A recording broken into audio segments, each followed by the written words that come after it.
Welcome to the podcast Risk Intelligence with your host, Karen Adamsbaum. She will be sharing her knowledge on common insurance questions, coverage explanations, claim scenarios, and interviews with brokers, clients, and colleagues to discuss various topics in the insurance industry.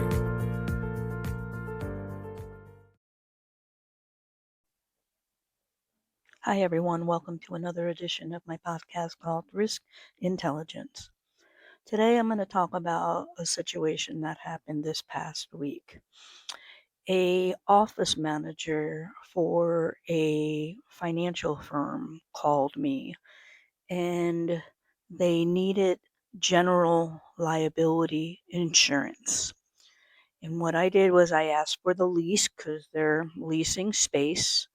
And within the lease, I'm able to see what the terms are that are needed for insurance. In her mind, she was just thinking general liability.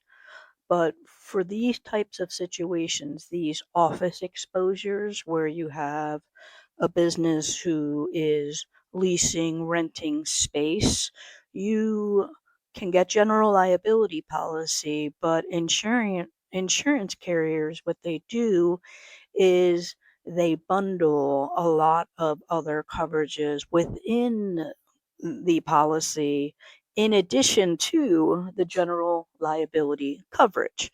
So I took all the information from her: square footage, what's the value of the equipment that you're going to be using, looked at the lease agreements, found out their payroll, their sales, and what have you.